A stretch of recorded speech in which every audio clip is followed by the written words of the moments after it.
Bishara ta hannun Markus, Sura ta 1. Farkon bisharar Yesu Almasihu ɗan Allah kenan, yadda yake a rubuce a littafin annabi Ishaya cewa, Gashi, na aiko manzona ya riga ka gaba, wanda zai shirya maka hanya. Muryar mai kira a jeji tana cewa, Ku shirya wa Ubangiji tafarki, ku miƙe hanyoyinsa. Yahaya mai baftisma ya bayyana a jeji, yana wa'azi mutane su tuba a yi musu baftisma domin a gafata musu zunubansu. Sai duk mutanen ƙasar Yahudiya da dukan mutanen Urshalima suka yi ta zuwa wurinsa, suna bayyana zunubansu. Yana yi musu baftisma a kogin Urdun. Yahaya kuwa yana sanye da tufar gashin raƙumi, yana kuma ɗaure da ɗamara ta fata, abincinsa kuwa fara ce da ruwan zuma.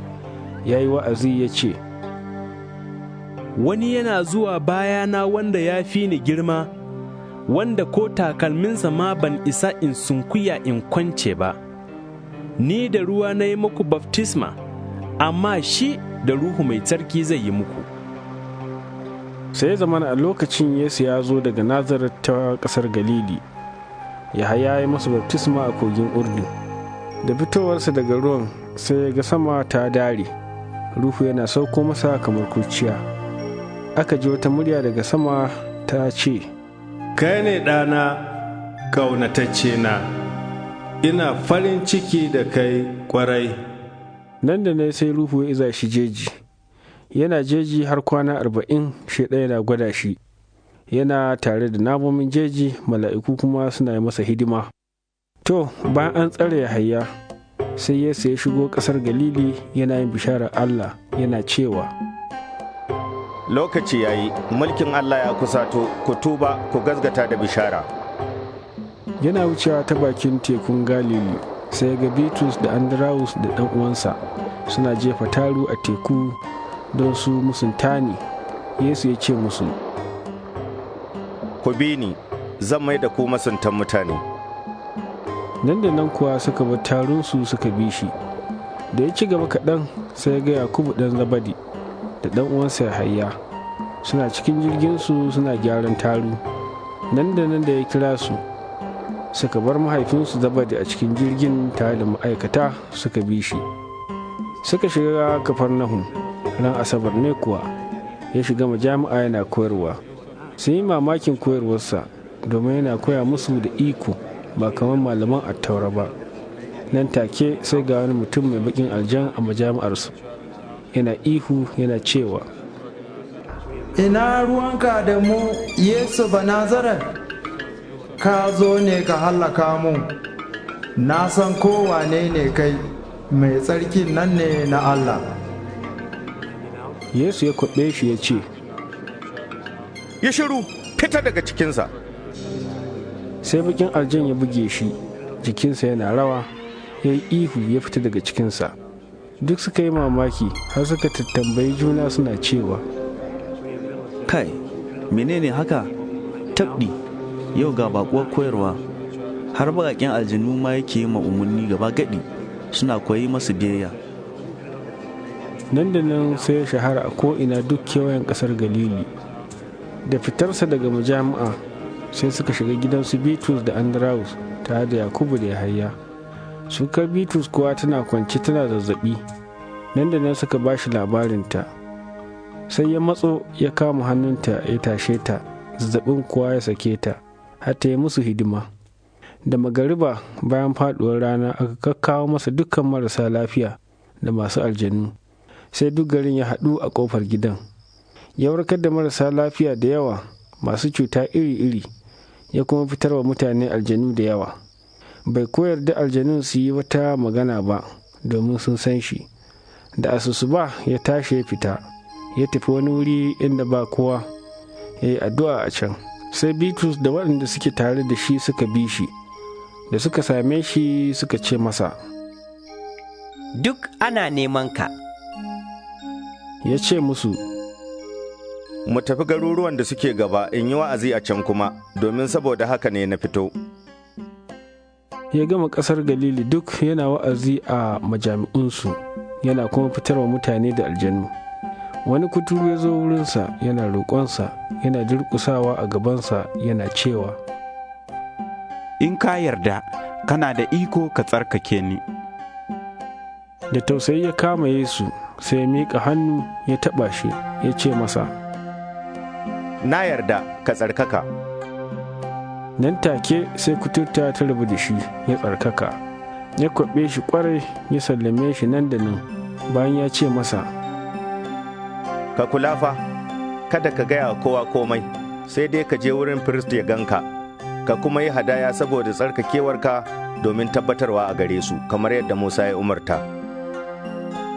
Amma ya tafi, ya shiga sanar da maganar, yana baza labarin al'amarin ko'ina, har ya zamana Yesu bai ƙara shiga wani gari a sarari ba, sai ya zauna a waje wuraren da ba kowa. Mutane kuwa suka yi ta zuwa wurinsa daga ko'ina. Markus Sura ta 2. Bayan 'yan kwanaki da ya sake koma Kafarnahum, sai aka ji labari yana gida.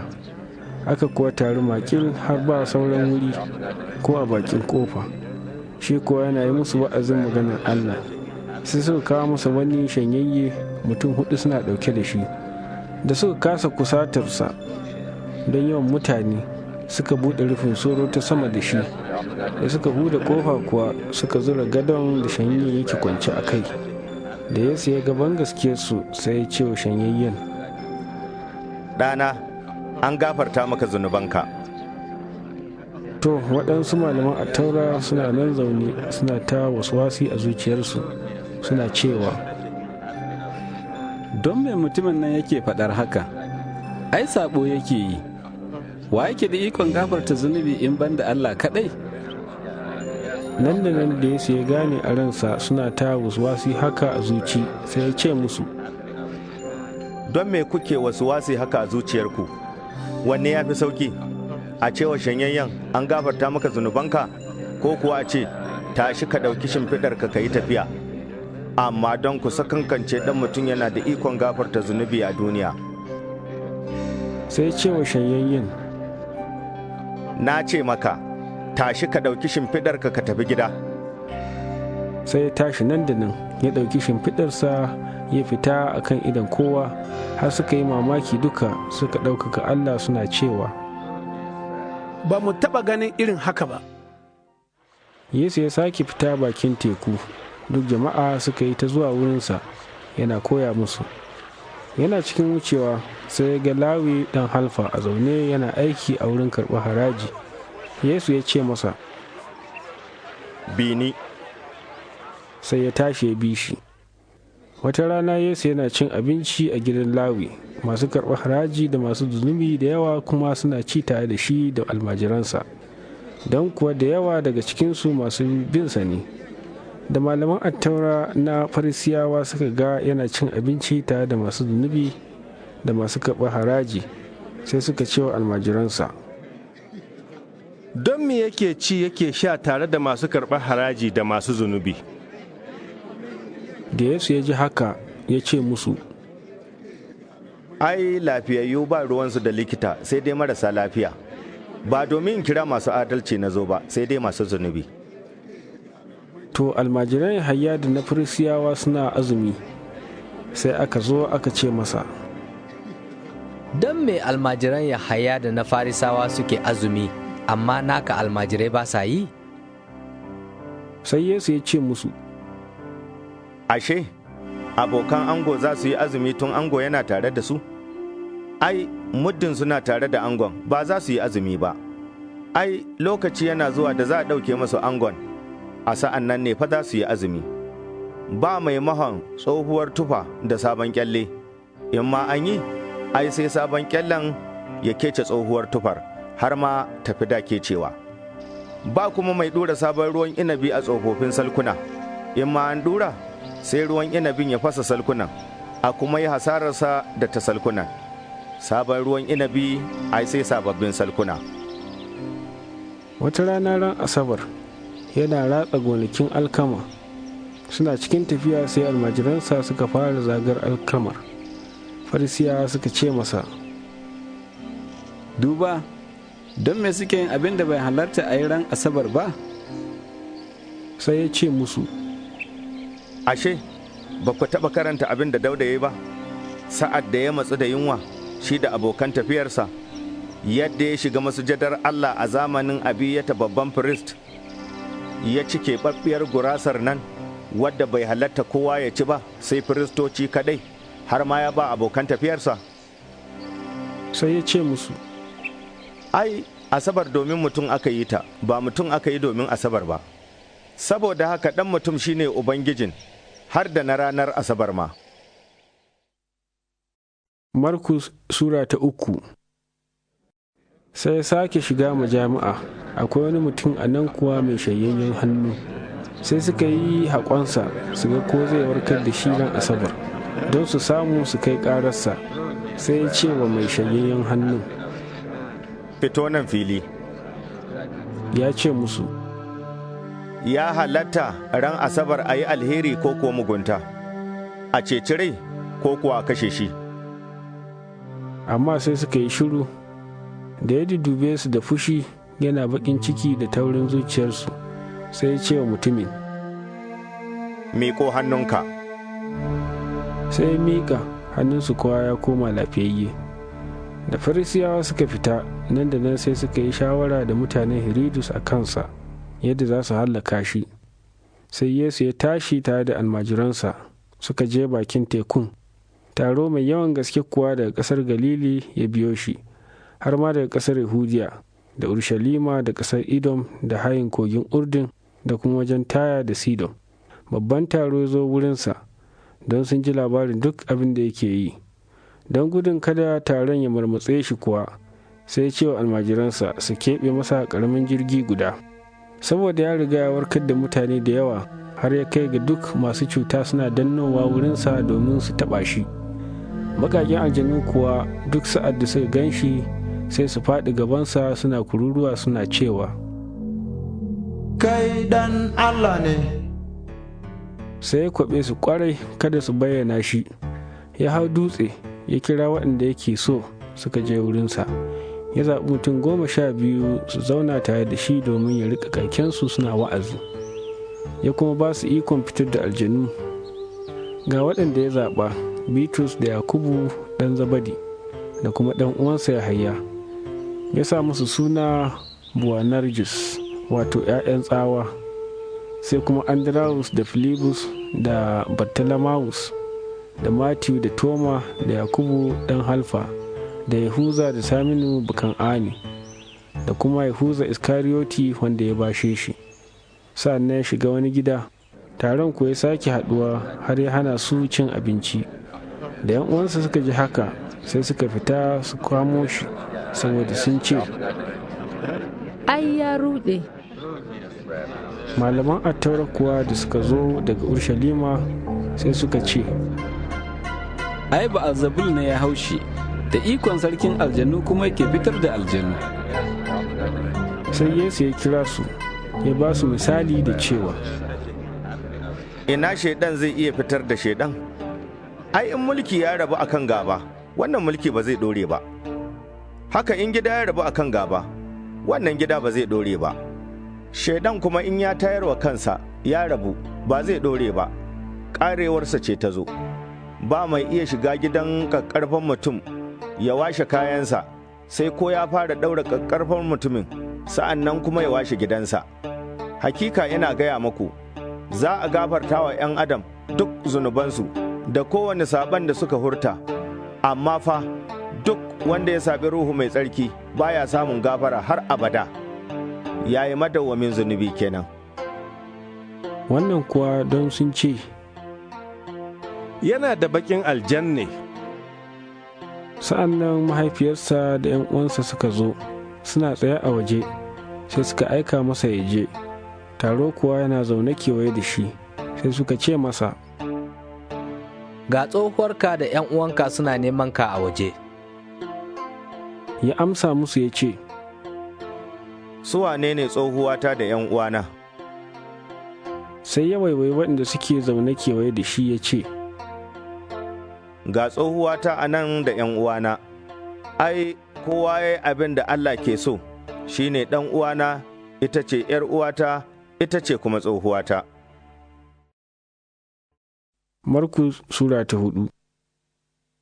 Ya kuma fara koyarwa a bakin teku kenan sai babban taro ya haɗu a wurinsa, har ya kai shiga jirgi a teku, ya kuwa zauna a ciki.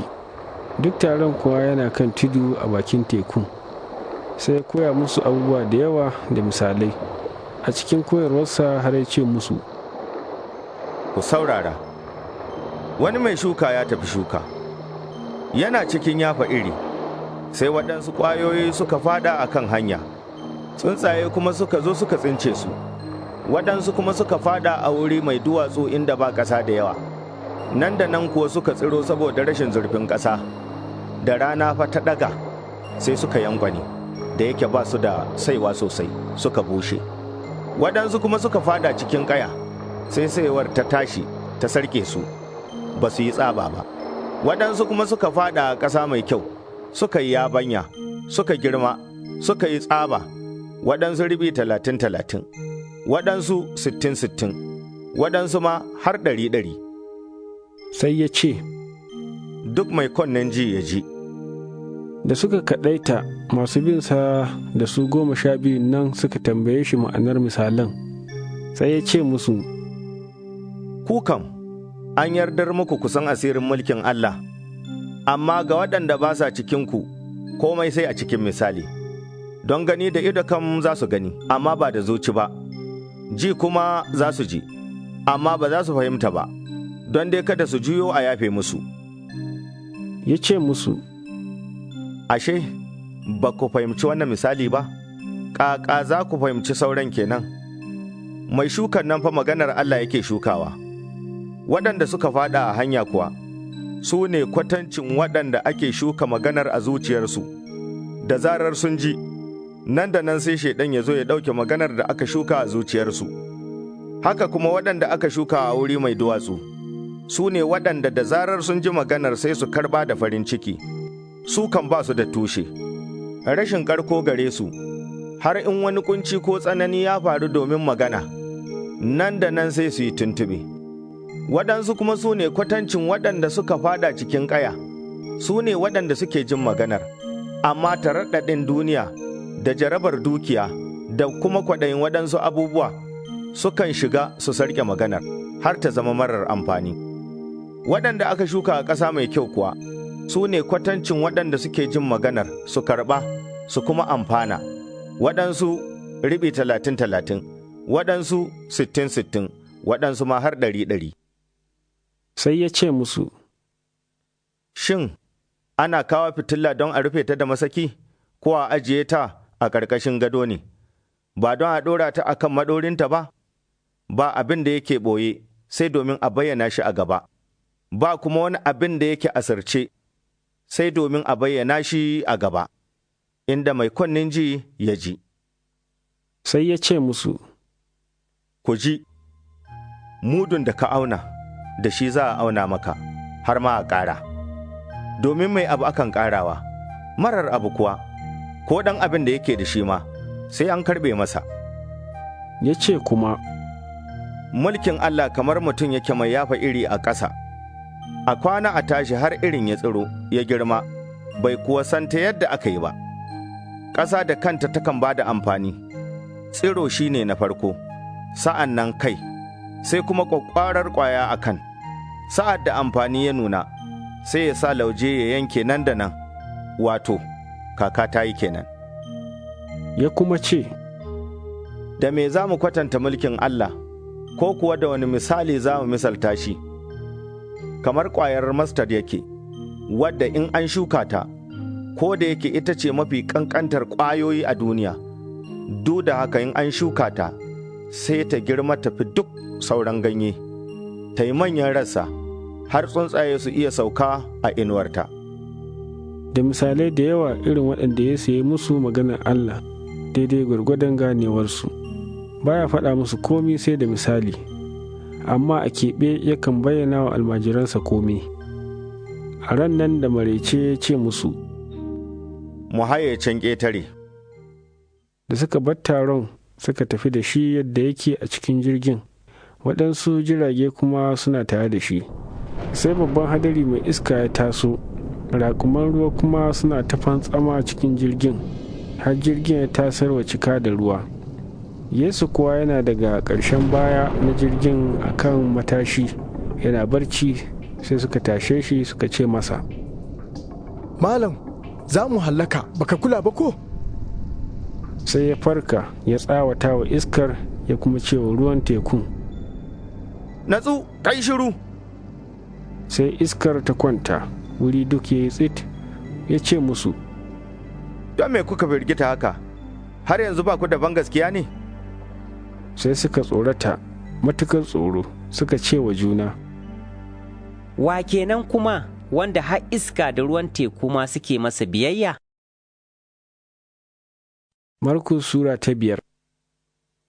Suka iso hayin teku a ƙasar Garasinawa, da saukarsa daga jirgin, sai ga wani mai baƙin aljan daga makabarta ya tarye shi, shi kuwa makabarta ce mazauninsa, ba mai iya ɗaure shi kuma ko da sarƙa ma, don da an sha ɗaure shi da mari da sarƙa, amma ya tsitsinka sarƙar, ya gutsutsuna marin, har ma ba mai iya bi da shi.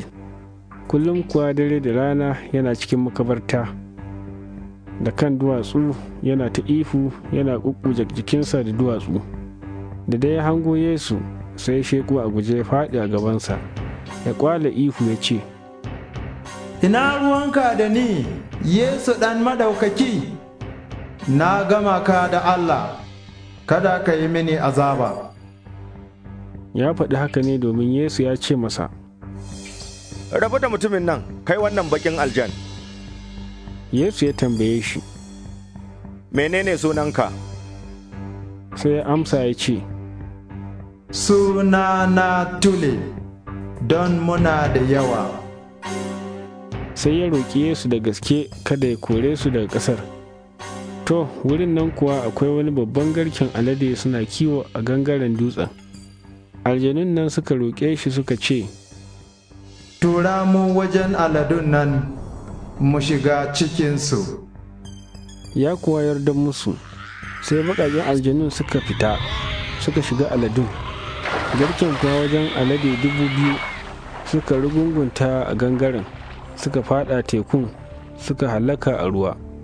Daga nan sai 'yan kiwon aladun suka gudu, suka ba labari birni da ƙauye. Jama'a suka zo su ga abin da ya auku. Da suka zo wurin Yesu suka ga mai aljanin nan a zaune sanye da tufa, cikin hankalinsa kuma, wato mai aljanin nan masu yawa a da, sai suka tsorata. Waɗanda aka yi abin a kan idonsu kuwa suka farfaɗi abin da ya gudana ga mai aljanin da kuma aladun. Sai suka fara roƙon Yesu ya bar musu ƙasarsu. Yana shiga jirgi kenan, sai mai aljanin nan a da ya roƙe shi izinin zama a gunsa. Amma Yesu bai yarda masa ba, ya ce masa, Tafi gida wurin 'yan uwanka, ka faɗa musu irin manyan abubuwan da Ubangiji ya yi maka, da kuma yadda ya ji tausayinka. Sai ya tafi ya shiga baza labari a Decapolis na irin manyan abubuwan da Yesu ya yi masa. Duk mutanen kuwa suka yi al'ajibi. Da Yesu ya sake haye ƙetare cikin jirgi, sai babban taro ya kewaye shi. Shi kuwa yana bakin tekun, sai ga wani daga cikin shugabannin majami'a mai suna Yayirus. Da ganin Yesu kuwa sai ya faɗi a gabansa, ya roƙe shi da gaske yana cewa, Ƙaramar ‘yata tana bakin mutuwa, idan za ka yarda ka zo ka ɗora mata hannu sai ta warke ta rayu. Sai suka tafi tare, babban taro kuwa yana biye da shi, suna matsarsa. Sai ga wata mace wadda ta yi shekara 12 tana zub da jini, ta kuma sha wahala kwarai da gaske a hannun masu magani da yawa, har ta ɓadda duk abin da take da shi, amma duk a banza, sai ma gaba-gaba cutar take yi. Da ta ji labarin Yesu, ta raɓo ta bayansa a cikin taron, ta taɓa mayafinsa, don ta ce a ranta, Ko da tufarsa ma na taɓa sai in warke. Nan take zubar da jininta ya tsaya, ta kuma ji a jikinta an warkar da cutarta. Nan da nan kuwa da Yesu ya ji wani iko ya fita daga gare shi, sai waiwaya a cikin taron ya ce, Wa ya taɓa tufata? Sai almajiransa suka ce masa, kana ganin taro yana matsarka, ka ce wa ya taɓa ka? Sai Yesu ya juya domin ya ga wadda ta yi haka. Matar kuwa ta san abin da aka yi mata, sai ta zo a tsorace, tana rawar jiki ta faɗi a gabansa, ta faɗa masa ƙashin gaskiya. Sai ya ce mata, ‘yata, ban gaskiyarki ta warkar da ke, ki sauka lafiya, ki warke daga cutarki. Yana cikin magana, sai ga waɗansu daga gidan shugaban majami'a suka ce, ai, ‘yarka ta rasu, me kuma za ka wahalar da malamin? Amma Yesu bai kula da abin da suka faɗa ba, ya ce wa shugaban majami'a, kada ka ji tsoro, ka ba da gaskiya kawai. Bai bar kowa ya bi shi ba, sai Bitrus da Yakubu da kuma Yahaya ɗan uwan Yakubu. Da suka isa gidan shugaban majami'a, ya ji ana hayaniya, ana kuka, ana kururuwa, ba ji ba gani. Da shigarsa sai ya ce musu, don me kuke hayaniya kuna kuka haka? Ai, yarinyar ba matacciya take ba, barci take yi. Sai suka yi masa dariyar raini. Shi kuma bayan ya fitar da su duka waje, sai ya ɗauki mahaifin yarinyar da mahaifiyarta da kuma wanda suke tare da shi, ya shiga inda yarinyar take, ya riƙe hannunta ya ce mata, Talita ƙumi. Wato, ke yarinya, ina ce miki tashi. Nan take yarinya ta tashi ta yi tafiya, domin shekara 12 ce. Nan da nan kuma mamaki ya kama su, sai ya kwaɓe su matuƙa, kada kowa ya ji wannan labari, ya kuma yi umarni a bata abinci. Markus Sura ta 6. Ya tashi daga nan ya koma garinsu, almajiransa kuwa suka bi shi. Da Asabar ta yi, sai ya fara koyarwa a majami'a. Mutane da yawa suka saurare shi, suka yi mamaki suna cewa, ina mutumin nan ya samu wannan abu duka, wace hikima ce aka ba shi haka? Dubi irin waɗannan mu'ajizai da ake aikata ta hannunsa. Shin, wannan ba shi ne masassakin nan ba, ɗan Maryamu, ɗan uwansu Yakubu, da Yusufu, da Yahuza, da kuma Saminu? ‘Yan uwansu mata kuma ba ga su tare da mu ba? Suka yi tuntuɓe sabili da shi, sai Yesu ya ce musu, ai, annabi baya rasa girma, sai dai a garinsa da cikin ‘yan uwansa da kuma gidansu. Bai ko iya yin wata mu'ujiza a can ba, sai dai ya ɗora wa marasa lafiya kaɗan hannu ya warkar da su. Ya yi mamakin rashin bangaskiyarsu, sai ya zazzaga ƙauyuka yana koyarwa. Sai ya kira 12 nan, ya fara aikensu biyu, yana kuma ba su iko akan baƙaƙen aljanu. Ya umarce su kada su ɗauki guzuri don tafiyar, ko gurasa, ko burgami, ko kuɗi ma a ɗamararsu, sai dai sanda kawai, amma su sa takalmi, kada kuma su haɗa taguwa 2. Ya ce musu, duk gidan da kuka sauka, ku zauna a nan har ku tashi. Duk inda aka ƙi yin na'am da ku, aka kuma ƙi sauraron ku, in za ku tashi, sai ku karkaɗa ƙurar ƙafafunku don shaida a kansu. Haka fa suka fita, suna wa'azi don mutane su tuba. Suka fitar da aljanu da yawa, suka kuma shafa marasa lafiya da yawa mai, suka warkar da su. Sai fa sarki Hiridus ya ji labari, domin sunan Yesu ya riga shahara, har waɗansu suka ce, Yahaya mai baftisma ne aka tasa daga matattu, shi ya sa mu'ujizan nan suke aiki ta wurinsa. Amma waɗansu kuwa suka ce, Iliya ne. Waɗansu kuwa suka ce, ai, annabi ne, kamar ɗaya daga cikin annabawa. Amma da Hiridus ya ji haka, sai ya ce, Yahaya wanda na fillewa kai shi ne aka tasa. Don da Hiridus da kansa ya aika aka kamo Yahaya, ya ɗaure shi a kurkuku saboda Hirudiya, matar ɗan uwansa Filibus, wadda shi Hiridus ya aura. Don da Yahaya ya cewa Hiridus, bai halatta ka kwace matar ɗan uwanka ba. Hirudiya kuwa tana riƙe da Yahaya a cikin zuciyarta, har ta so ta kashe shi, amma ba ta samu hanya ba. Don Hiridus yana tsoron Yahaya, ya sani shi mutum ne adali, tsattsarka, shi yasa ya kare shi. Hiridus yakan damu da yawa sa'ad da yake sauraron Yahaya, ko da yake yana murna da jinsa. Amma wani sanadi ya zo, da ranar haihuwar Hiridus ta kewayo, ya yi wa hakimansa da sarakunan yakinsa da kuma manyan ƙasar Galili biki. Da 'yar Hirudiya ta shigo ta yi rawa, sai ta gamshi Hiridus da bakinsa. Sai fa sarki ya ce wa yarinyar, ki roƙe ni komai sai in baki. Ya kuma rantse mata ya ce, komai kika roke ni zan baki, ko da rabin mulki na ne. Ta fita ta ce wa mahaifiyarta, me zan roƙa? Uwar ta ce, kan Yahaya mai baftisma. Nan da nan sai ta shigo wurin sarki da gaggawa, ta roƙe shi ta ce, ina so yanzu ka bani kan Yahaya mai baftisma a cikin akushi. Sai sarki ya yi baƙin ciki matuƙa, amma saboda rantsuwar da ya yi da kuma kunyar baƙinsa baya so ya hana ta. Nan take sai sarki ya aiki dogari, ya yi umarni a kawo kan Yahaya. Dogari ya tafi ya fillewa Yahaya kai a kurkuku, ya kawo kan a cikin akushi, ya ba yarinya kuwa ta ba mahaifiyarta. Da almajiran Yahaya suka ji labari, sai suka zo suka ɗauki gangar jikinsa suka sa ta a kabari. Manzanni suka komo wurin Yesu, suka faɗa masa duk iyakar abin da suka yi da abin da suka koyar. Ya ce musu, ku zo mu kaɗaita a wurin da ba kowa ku ɗan huta. Domin mutane da yawa suna ta kaiwa da kawowa, ko damar cin abinci ma manzanni ba su samu ba. Sai suka tafi cikin jirgi wurin da ba kowa, su kaɗai. Ashe mutane da yawa sun ga tafiyarsu, sun kuwa shaida su. Suka fa ɗunguma ta tudu daga garuruwa duka, suka riga su zuwa. Da saukar Yesu sai ga taro mai yawa, ya kuma ji tausayinsu, domin kamar tumaki suke waɗanda ba su da makiyayi. Ya fara koya musu abubuwa da yawa.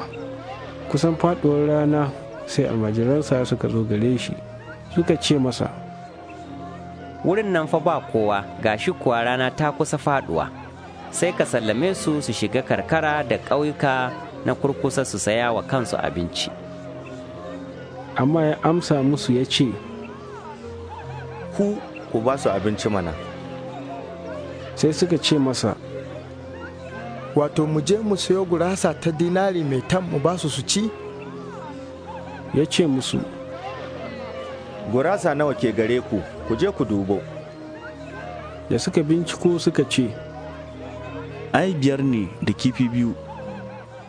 Sa'an nan ya yi umarni dukansu su zazzauna ƙungiya-ƙungiya a kan ɗanyar ciyawa. Haka suka zauna jeri-jeri, waɗansu 100, waɗansu 50. Da ya ɗauki gurasa 5 ɗin da kifi 2, sai ya ɗaga kai sama, ya yi wa Allah godiya, ya gutsutsura gurasar, ya yi ta ba almajiran suna kai wa jama'a, duk kuma ya raba musu kifin nan 2. Duka kuwa suka ci suka ƙoshi, har suka ɗauki kwando 12 cike da gutsatsarin gurasar da na kifin. Waɗanda suka ci gurasan nan kuwa maza 5,000 ne. Nan da nan ya sa almajiransa su shiga jirgi su riga shi hayewa zuwa Batsaida kafin ya sallami taron. Bayan ya sallame su sai ya hau dutse domin ya yi addu'a. Da magariba ta yi, jirgin yana tsakiyar teku, Yesu kuwa yana nan akan tudu shi kaɗai. Da ya ga suna fama da tuki, gama iska tana gaba da su. Misalin karfe 3 na dare sai ya nufo su, yana tafe a kan ruwan teku. Ya yi kamar zai wuce su, amma da suka gan shi yana tafiya a kan ruwa, sai suka zaci fatalwa ce, suka yi kururuwa, domin duk sun gan shi. Sun kuwa firgita. Sai nan da nan ya yi musu magana ya ce, ba kome ne, kada ku ji tsoro. Sannan ya shiga jirgin wurinsu, iska kuma ta kwanta. Sai mamaki ya kama su kwarai, don ba su fahimci al'amarin gurasan nan ba, saboda zuciyarsu ta taurare. Da suka haye suka isa ƙasar Janisarata, suka ɗaura jirgin a gaba. da fitarsu daga jirgin sai mutane suka shaida shi, suka gama ƙasar da gudu, suka fara ɗaɗɗauko marasa lafiya a kan shimfiɗinsu zuwa duk inda suka ji yake. Duk inda ya shiga kuma, birni ko ƙauye ko karkara, sukan kwantar da marasa lafiya a bakin kasuwa, su roƙe shi yarda su taɓa koma da gezar mayafinsa. Iyakar waɗanda suka taɓa shi kuwa suka warke. Markus Sura ta 7. To, da Farisiyawa suka taru a wurinsa tare da waɗansu daga cikin malaman attaura da suka zo daga Urshalima, suka lura waɗansu almajiransa suna cin abinci da hannuwa marasa tsarki, wato marasa wanki, domin Farisiyawa da dukan Yahudawa ba sa cin abinci sai sun wanke hannu sarai tukunna, saboda bin al'adun shugabanninsu. In sun komo daga kasuwa kuwa ba sa cin abinci sai sun yi wanka tukunna. Akwai kuma waɗansu al'adu da yawa da suka gada suke kiyayewa, kamar su wankin kore da tuluna da daro. Sai Farisiyawa da malaman attaura suka tambaye shi, don me almajiranka ba sa bin al'adun shugabanni sai rika cin abinci da hannuwa marasa tsafta? Sai ya ce musu, daidai ne Ishaya annabci a kanku munafukai, yadda yake a rubuce cewa al'umman nan a baka kawai suke girmama ni, amma a zuci nesa suke da ni, a banza suke bauta mini, domin ƙa'idodin da suke koyarwa umarnin ɗan adam ne, kuna yarda umarnin Allah, kuna riƙe da al'adun mutane. Sai ya ce musu, lalle kun iya yarda umarnin Allah don ku bi al'adunku, domin Musa ya ce, ka girmama mahaifinka da mahaifiyarka, da kuma wanda ya zagi mahaifinsa ko mahaifiyarsa sai lalle a kashe shi. Amma ku kukan ce, in mutum ya ce wa ubansa ko mahaifiyarsa, duk abin da da za ku samu a gare ni ya zama korban, wato an sadaukar, shi kenan fa, ba sauran ku bar shi ya yi wa mahaifinsa ko mahaifiyarsa aikin komai. Ta haka kuke banzanta maganar Allah ta wajen al'adunku, kun kuwa cika yin irin waɗannan abubuwa. Sai sake kiran jama'a ya ce musu, ku saurare ni dukanku, ku kuma fahimta. Ba abin da yake shiga mutum daga waje ya kazanta shi, sai abin da yake fita yake kazantar da shi. Duk mai kunnin ji ya ji. Bayan rabuwarsa da taron, da ya shiga gida, almajiransa suka tambaye shi ma'anar misalin. Ya ce musu, ashe, kuma ba ku da fahimta ne? Ashe, ba ku gane ba? Komai ya shiga mutum daga waje, ba yadda zai ƙazanta shi, tun da yake ba zuciyarsa ya shiga ba cikinsa ne, ta haka kuma zai fita? Ta haka Yesu ya halatta kowane irin abinci, ya kuma ce, abin da yake fita daga cikin mutum yake ƙazantar da shi, don daga ciki ne, wato daga zuciyar mutum, mugayen tunani suke fitowa, kamar su fasikanci da sata, da kisan kai, da zina, da kwaɗayi, da mugunta, da ha'inci, da fajirci, da kishi, da yanke, da girman kai, da kuma wauta.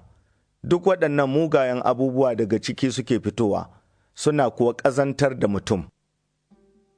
Daga nan kuma ya tashi ya tafi wajen Taya da Sidon, ya shiga wani gida, bai kuwa so kowa ya sani ba, amma baya ɓoyuwa. Nan da nan sai wata mace, wadda ƙaramar ‘yarta take da baƙin aljan, ta ji labarinsa, ta zo ta faɗi a gabansa. Matar kuwa Baheleniya ce, asalinta kuma Basrofinikiya ce. Sai ta roƙe shi ya fitar wa ‘yarta da aljanin. Yesu ya ce mata, bari ‘ya'ya su koshi tukuna, domin bai kyautu a baiwa karnuka abincin ‘ya'ya ba. Amma ta amsa masa ta ce, haka ne ya Ubangiji, amma ai karnuka sukan ci su ɗin ‘ya'ya. Sai ya ce mata, saboda wannan magana taki, koma gida, aljanin ai ya rabu da ‘yarki. Sai ta koma gida ta iske ‘yarta a kwance a gado, aljanin kuma ya riga ya rabu da ita. Sai ya komo daga wajen Taya, ya bi ta Sidon, ya je tekun Galili da Decapolis. Suka kawo masa wani kurma kuma bebe, suka roƙe shi don ya ɗora masa hannu. Yesu ya ɗauke shi suka koma waje ɗaya rabe da taron, ya sa yatsotsinsa a kunnen kurman, ya tofar da yawu ya kuma taɓa harshen beben, ya ɗaga kai sama ya yi ajiyar zuciya, sai ya ce masa, Efata, wato buɗu. Sai aka buɗe kunnuwansa, aka saki kwaɗon harshensa, ya kuma yi magana sosai. Yesu ya kwaɓe su kada su faɗa kowa, amma ƙara yawan kwaɓarsu ƙara yawan yaɗa labarin. Suka yi mamaki gaba da kima, suka ce, Kai, ya yi komai da kyau, har kurma ma ya sa ya ji, bebe kuma ya yi magana. Markus Sura ta 8. A lokacin nan da wani taro mai yawan gaske ya sake haɗuwa, ba su kuwa da abinci, sai kira almajiransa ya ce musu, Ina jin tausayin wannan taro, don yau kwanansu 3 kenan a gona, ba su da wani abinci. In kuwa na sallame su tafi gida da yunwa haka, ai za su kasa a hanya, gashi kuwa waɗansunsu sun fito nesa. Sai almajiransa suka amsa suka ce, Ina za a iya samun gurasar da za ta ciyar da mutanen nan a jeji haka? Sai ya tambaye su, Gurasa nawa ke gare ku? Suka ce, 7. Sai umarci taron su zauna a ƙasa. Da ya ɗauki gurasan nan 7, ya yi godiya ga Allah, ya gutsutsura, ya yi ta ba almajiransa, su kai wa taron, suka kuwa kai musu. Suna kuma da ƙananan kifaye kaɗan. Da yi wa Allah godiya, sai ce musu ma a kai musu. Suka ci suka ƙoshi, har suka ɗauki ragowar gutsatsarin cike da manyan kwanduna 7. Mutanen kuwa sun yi wajen 4,000. Sai sallame su. Nan da nan kuwa sai ya shiga jirgi tare da almajiransa, ya tafi ƙasar Dalmanuta. Farisiyawa suka zo suka fara muhawara da shi, suna nema ya nuna musu wata alama daga sama don su gwada shi. Sai wata doguwar ajiyar zuciya ya ce, Don me mutanen zamanin nan suke neman ganin alama? Hakika ina gaya muku, ba wata alamar da za a nuna wa mutanen wannan zamani. Daga nan ya bar su, ya sake shiga jirgi, ya haye wancan ƙetaren. Sun kuwa manta ba su kawo gurasa ba, sai guda ɗaya kawai ke gare su a jirgin. Ya gargaɗe su ya ce, Ku kula, ku yi hankali da yistin Farisiyawa da na Hirdus. Suka yi magana da juna akan ba su da gurasa. Da yake Yesu ya gane haka, sai ya ce musu, Don me kuke zancen ba ku da gurasa? Ashe, har yanzu ba ku gane ba, ba ku kuma fahimta ba, zuciyarku a taurare take, kuna da idanu, ba kwa gani ne, kuna da kunnuwa, ba kwa ji ne, ba kwa kuma tunawa, da na gutsutsurawa mutum 5,000 gurasar nan 5, kwando nawa kuka ɗauka cike da gutsatsarin? Suka ce masa, 12. To, gurasa 7 da na gutsutsurawa mutum 4,000 fa, manyan kwanduna nawa kuka ɗauka cike da gutsatsarin? Suka ce masa, 7. Sai ya ce musu, To, har yanzu ba ku fahimta ba? Suka iso Betsaida, aka kawo masa wani makaho, aka roƙe shi ya taɓa shi. Ya kama hannun makahon, ya kai shi bayan gari. Da ya tofa yawu a idanunsa, ya ɗora masa hannu, sai ya tambaye shi cewa, Kana iya ganin wani abu? Sai makahon ya ɗaga kai ya ce, Ina ganin mutane kam, amma kamar itatuwa nake ganinsu, suna yawo. Sai ya sake ɗora hannu a idanunsa, makahon kuwa ya zura ido ƙwar, ya warke, ya ga komai garau. Sai Yesu ya sallame shi ya koma gida. Ya ce, Ko ƙauyen ma kada ka shiga. Yesu ya tashi da shi da almajiransa, ya shiga ƙauyukan Kaisariya Filibi. A hanya kuwa ya tambayi almajiransa, Wa mutane suke cewa nake? Suka ce masa, Yahaya mai baftisma, waɗansu kuwa Iliya, waɗansu kuma wani daga cikin annabawa. Sai ya tambaye su, Amma ku fa, wa kuke cewa nake? Bitrus ya amsa masa ya ce, Kai ne almasihu. Sai ya kwaɓe su kada su gaya kowa labarinsa. Ya fara koya musu cewa lalle ne ɗan mutum ya sha wuya iri-iri, shugabanni da manyan firistoci da malaman attaura su ƙi shi har a kashe shi, bayan kwana 3 kuma ya tashi da rai. Ya kuma faɗi wannan magana a sarari. Sai Bitrus ya ja shi waje ɗaya ya fara tsawatar masa, amma da Yesu ya waiwaya ga almajiransa ya tsawata wa Bitrus ya ce, Ka yi nesa da ni shaidan, baka tattalin al'amuran Allah sai na mutane. Ya kira taron tare da almajiransa ya ce musu, Duk mai son bina sai ya ƙi kansa, ya ɗauki giciyansa ya bi ni. Duk mai son tattalin ransa zai rasa shi. Duk wanda ya rasa ransa saboda ni, saboda bishara kuma, tattalinsa yake yi. Me mutum ya amfana in ya sami duniya duka a bakin ransa, me kuma mutum zai iya bayarwa ya fanshi ransa? Duk wanda zai ji kunyar shaida ni da maganata a wannan zamani na rashin amana da yawan zunubi, ɗan mutum ma zai ji kunyar shaida shi sa'ad da ya zo da ɗaukakar Ubansa tare da mala'iku. Marku Sura ta 9.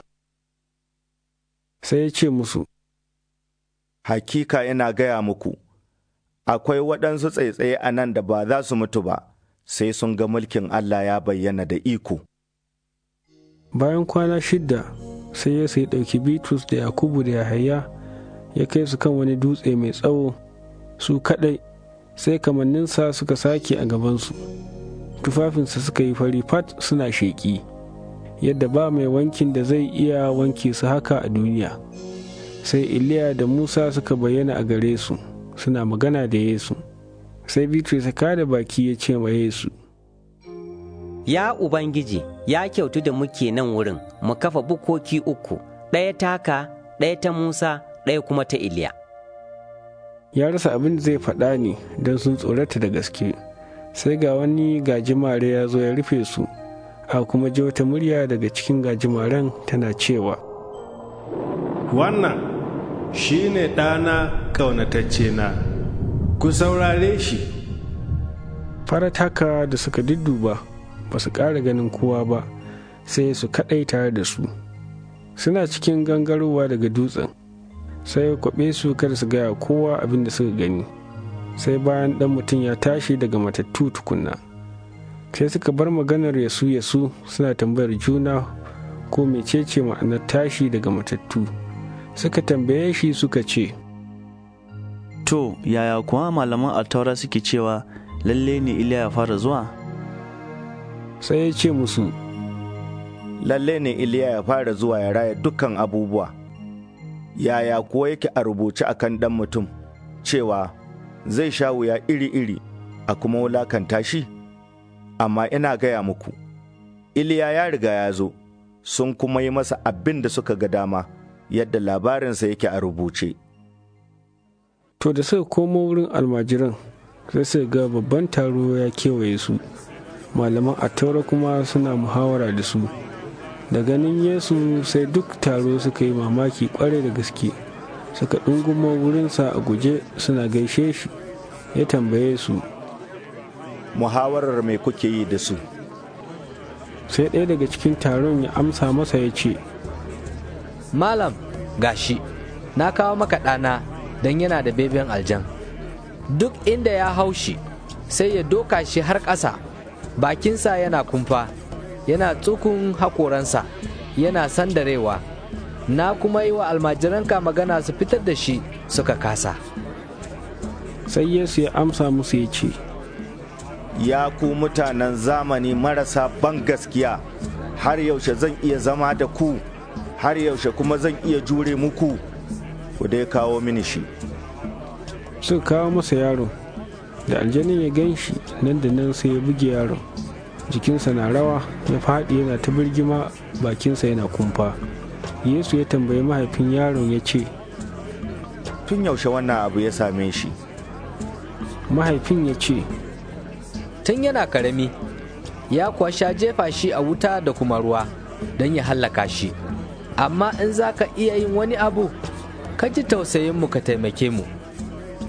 Sai Yesu ya ce masa, In zan iya, ai dukkan abu mai yiwa ne ga mai ba da gaskiya. Nan da nan sai uban yaron ya ɗaga murya ya ce, Na ba da gaskiya, a kore mini rashin ban gaskiyata. Da Yesu ya ga taron yana ɗungumowa a guje, sai ya tsawata wa bakin aljanin ya ce masa, Kai beben aljan, na umarce ka ka rabu da shi, kada kuma ka ƙara hawansa. Bayan da aljanin nan ya yi ihu, sai ya buge shi yaron da gaske, jikinsa yana rawa, ya rabu da shi. Yaron kuma ya zama kamar matacce, har ma yawancin mutane suka ce, Ai ya mutu. Amma Yesu ya kama hannunsa ya tashe shi, ya kuwa tashi tsaye. Da Yesu ya shiga gida, almajiransa suka tambaye shi a keɓe suka ce, Me yasa muka kasa fitar da shi? Sai Yesu ya ce musu, Ai, irin wannan baya fita sai da addu'a. Sai suka tashi daga nan, suka ratsa ƙasar Galili, bai kuwa so kowa ya sani ba, domin yana koya almajiransa ne, ya ce musu, Za a ba da ɗan mutum ga mutane, za su kuwa kashe shi, sa'ad da aka kashe shi kuma bayan kwana 3 zai tashi. Amma ba su fahimci maganar ba, suna kuma jin tsoron tambayarsa. Suka zo Kafarnahum, da ya shiga gida sai tambaye su, Muhawarar me kuka yi a hanya? Amma suka yi shiru, don a hanya sun yi muhawarar ko wane ne babbansu. Sai ya zauna ya kira 12 nan, ya ce musu, Kowa yake son ya zama shugaba, lalle ne ya zama na ƙarshe duka, baran kowa kuma. Sai ya ɗauki wani ƙaramin yaro, ya sa shi a tsakiyarsu, ya rungume shi, ya ce musu, Duk wanda ya karbi ƙaramin yaro kamar wannan saboda sunana, ni ya karba, wanda kuma ya karbe ni, ba ni ya karba ba, wanda ya aiko ni ne ya karba. Sai Yahaya ya ce musu, Malam, mun ga wani na fitar da aljanu da sunanka, mun kuwa hana shi domin baya bin mu. Amma Yesu ya ce, Kada ku hana shi, ai ba wanda zai yi wata mu'ujiza da sunana, sa'an nan da nan ya kushe mini. Ai duk wanda baya gaba da mu, namu ne. Kowa kuma ya ba ku ruwan sha moɗa guda saboda ku na almasihu ne, hakika ina gaya muku, ba zai rasa ladansa ba ko kaɗan. Da dai wani ya sa ɗaya daga cikin waɗannan ‘yan yara masu gasgatawa da ni ya yi laifi, zai fiye masa a rataye wani babban dutsen nika a wuyansa a jefa shi cikin teku. In kuwa hannunka yana sa ka laifi, to yanke shi. Zai fiye maka ka shiga rai da dungu, da ka shiga gidan wuta da hannu biyu, wuta marar kasuwa kuwa. A wurin tsutsotsi masu cinsu ba sa mutuwa, wutar kuma ba a kashe ta. In kuwa ƙafarka tana sa ka laifi, to yanke ta. Zai fiye maka ka shiga rai da gurguntaka, da a jefa ka gidan wuta da ƙafa biyu. A wurin tsutsotsi masu cinsu ba sa mutuwa, wutar kuma ba a kashe ta. In kuma idonka yana sa ka laifi, to, ƙwaƙule shi. Zai fiye maka ka shiga mulkin Allah da ido ɗaya, da a jefa ka gidan wuta da ido biyu. A wurin tsutsotsi masu cinsu ba sa mutuwa, wutar kuma ba a kashe ta. Da wuta za a tsarkake kowa, kamar yadda ake tsarkake abu da gishiri. Gishiri abu ne mai kyau, amma in gishiri ya sani, da me za a daɗaɗa shi? Sai ku kasance da gishiri a zuciyarku, ku yi zaman lafiya da juna. Markus Sura ta 10. Sai Yesu ya tashi daga nan, ya tafi ƙasar Yahudiya da kuma hayin kogin Urdun. Taro kuma ya sake haɗuwa wurinsa, ya kuma sake koya musu kamar yadda ya saba. Sai waɗansu Farisiyawa suka zo wajensa don su gwada shi, suka tambaye shi suka ce, Halal ne mutum ya saki matarsa? Sai ya amsa musu ya ce, Me Musa ya umarce ku? Suka ce, Musa ya ba da izini a rubuta takardar kisan aure a kuma saki matar.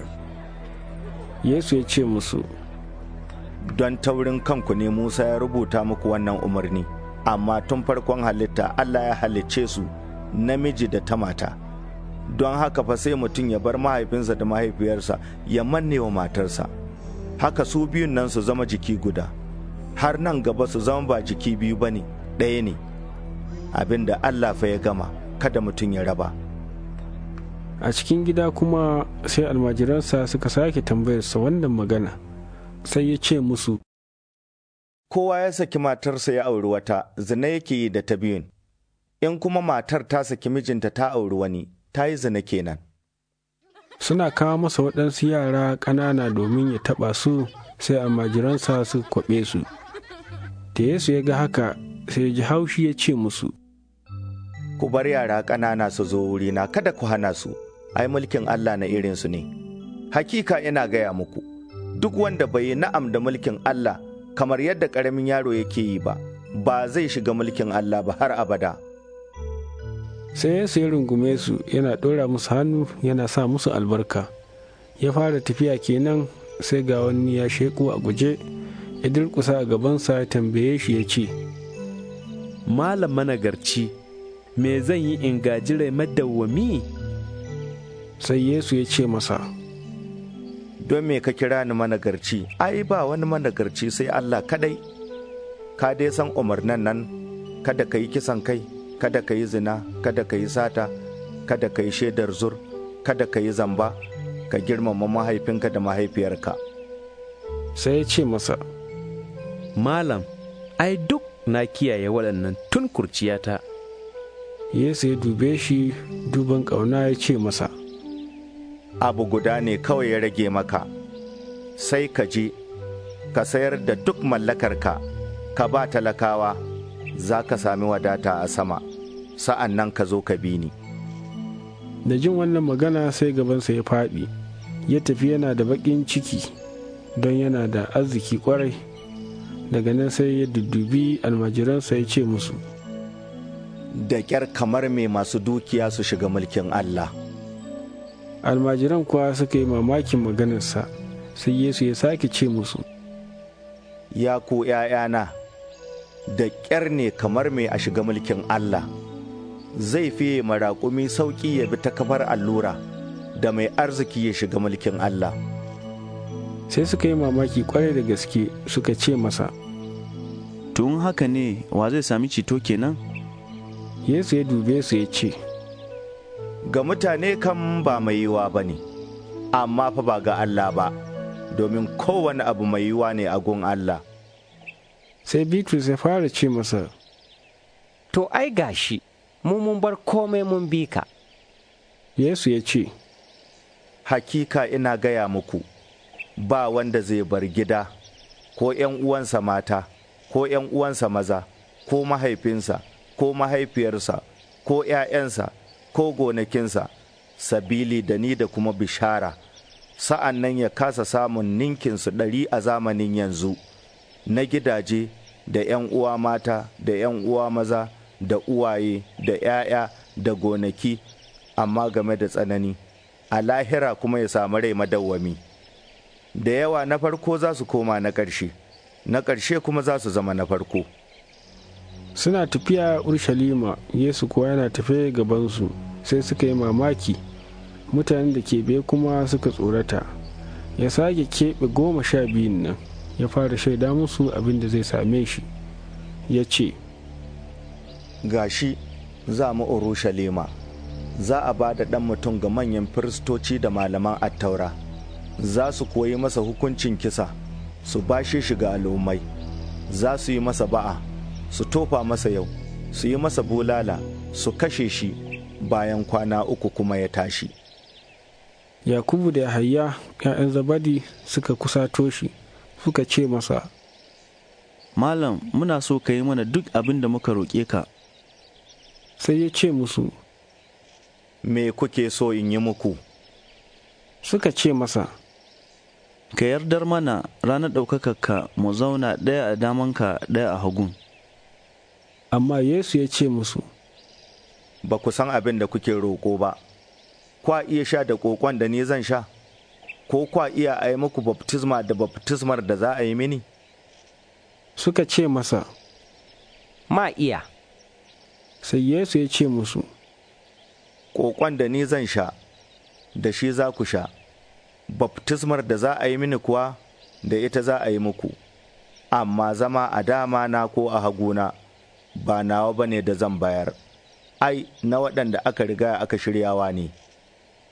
Da almajiran nan 10 suka ji haka suka fara jin haushin Yakubu da Yahaya. Yesu ya kira su ya ce musu, Kun sani, waɗanda aka san su da mulkin al'ummai sukan nuna musu iko, hakimansu ma sukan gasa musu iko, ba haka zai zama a tsakaninku ba, amma duk wanda yake son zama babba a cikinku, lalle ne ya zama baranku, wanda duk kuma ke so ya shugabance ku, lalle ne ya zama bawan kowa, domin ɗan mutum ma ya zo ba domin a bauta masa ba, sai dai domin shi ya yi bautar, ya kuma ba da ransa fansa saboda mutane da yawa. Sai suka iso Yariko, yana fita daga Yariko kenan da shi da almajiransa da wani ƙasaitaccen taro, sai ga wani makaho yana bara, sunansa Bartimawas ɗan Timawas, yana zaune a gefen hanya. Da ya ji dai Yesu Banazare ne, sai ya fara ɗaga murya yana cewa, Ya Yesu ɗan Dauda, kai mini jin ƙai. Waɗansu da yawa suka kwaɓe shi cewa ya yi shiru, amma sai ƙara ɗaga murya yake ƙwarai da gaske yana cewa, Ya ɗan Dauda, kai mini jin ƙai, ka ji tausayina. Sai Yesu ya tsaya ya ce, Ku kirawo shi. Sai suka kirawo makahon suka ce masa, Albishirinka, taso yana kiranka. Sai yadda mayafinsa ya zaburo wurin Yesu, Yesu ya ce masa, Me kake so in yi maka? Makahon ya ce masa, Malam, in sami gani. Sai Yesu ya ce masa, Yi tafiyarka, ban gaskiyarka ta warkar da kai. Nan take ya sami gani, ya bi Yesu suka tafi. Markus Sura ta 11. Da suka kusato Urshalima da Betafaji da Betanya wajen dutsen Zaitun, sai Yesu ya aiki almajiransa 2 ya ce musu, Ku shiga ƙauyen can da yake gabanku, da shigarku za ku ga wani aholaki a ɗaure, wanda ba taɓa hawa ba, ku kwanto shi, kowa ya ce muku, Don me kuke haka? Ku ce, Ubangiji ne yake bukatarsa, zai kuma komo da shi nan da nan. Sai suka tafi suka tarar da aholakin a ɗaure a ƙofar gida a bakin hanya, suka kwance shi. Sai waɗanda suke tsaitsaye a gun suka ce musu, Don me kuke kwance aholakin nan? Suka faɗa musu abin da Yesu ya ce, su kuwa suka ƙyale su suka tafi, suka kawo wa Yesu aholakin, suka shimfiɗa mayafansu a kai ya hau. Sai mutane da yawa suka shimfiɗa mayafansu a hanya, waɗansu kuma suka baza rassan da suka kakkaryo a saura. Da na gaba da na baya suka riƙa sowa suna cewa, Hosana, albarka ta tabbata ga mai zuwa da sunan Ubangiji. Albarka ta tabbata ga mulkin nan mai zuwa na Ubanmu Dauda, Hosana ga Allah. Sai ya shiga Urshalima, ya shiga haikalin, da dai dudduba komai da yake magariba ta yi, ya fita ya tafi Betanya tare da 12 nan. Kashe gari da suka tashi daga Betanya, ya ji yunwa, da ya hango wani itacen ɓaure mai ganye kore shar, sai ya je ya ga ko ya sami 'ya'ya. Da ya isa wurinsa bai ga komai ba sai ganye, don ba lokacin 'ya'yan ɓaure ba ne. Sai ce ɓauren, Kada kowa ya ƙara cin 'ya'yanka har abada. Almajiransa kuwa suna ji. Suka iso Urshalima, ya shiga haikalin, ya fara koran masu saye da sayarwa daga ciki, ya kuma birkice teburorin 'yan canjin kuɗi da kujerun masu sayar da tattabarai, ya kuma hana kowa ya ratsa haikalin ɗauke da wani abu. Sai ya musu gargaɗi ya ce, Ashe, ba a rubuce yake ba cewa, za a kira masujada ta ɗakin addu'a na dukkan al'ummai, amma ku kun maishe shi kogon 'yan fashi. Da manyan firistoci da malaman attaura suka ji wannan magana, sai suka kuma nemi hanyar halaka shi, saboda sun tsorata da shi, don duk jama'a suna mamaki da koyarwarsa. Kowace yamma kuma Yesu yakan fita gari. Suna wucewa da safe sai suka ga ɓauren nan ya bushe har saiwarsa. Bitrus kuwa ya tuna, sai ya ce masa, Ya shugaba, dubi ɓauren nan da ka la'anta ya bushe. Yesu ya amsa musu ya ce, Ku gazgata da Allah, hakika yana gaya muku, kowa ya ce wa dutsen nan, ka ciru, ka fada teku, bai koyi shakka a zuciyarsa ba, amma ya gazgata abin da ya faɗa zai auku, sai a yi masa shi. Don haka ina da ya gaya muku, komai kuka roƙa da addu'a, ku gazgata cewa samamme ne, za ku kuwa samu. Ko yaushe kuka tsaya yin addu'a, in akwai wanda kuke jin haushinsa, ku yafe masa, domin Ubanku da yake sama, shi ma ya yafe muku laifofinku. Amma in ba kwa yafewa, haka Ubanku da yake sama ma, ba zai yafe muku laifofinku ba. Suka koma Urshalima, yana zagawa cikin haikali sai manyan firistoci da malaman attaura da shugabannin jama'a suka zo wurinsa suka ce masa, Da wanne izini kake yin waɗannan abubuwa, ko kuwa waye baka izinin yin haka? Sai Yesu ya ce musu, Zan yi muku wata tambaya ku bani amsa, ni kuwa in gaya muku da kowane izini nake yin abubuwan nan. To, baftismar da Yahaya ya yi daga sama take, ko kuwa ta mutum ce? Ku bani amsa. Sai suka yi muhawara da juna suka ce, In muka ce daga sama take, sai ya ce, To don me ba ku gaskanta shi ba, ma kuwa ce ta mutum ce? Suna kuwa jin tsoron jama'a don duk kowa ya tabbata cewa Yahaya annabi ne. Sai suka amsa wa Yesu suka ce, Ba mu sani ba. Yesu ya ce musu, Haka ne kuma ba zan faɗa muku ko da wani izini nake yin abubuwan nan ba. Markus Sura ta 12. Sai Yesu ya fara yi musu magana da misalai ya ce, Wani mutum ne ya yi garkar inabi, ya shinge ta, ya haƙa ramin matsa inabin, ya kuma gina wata 'yar hasumiyar tsaro, ya ba waɗansu manoma ijarar garkar, sa'an nan ya tafi wata ƙasa. Da kakar inabin ta yi, sai ya aiki wani bawansa wurin manoman nan ya karɓo masa gallar garkar.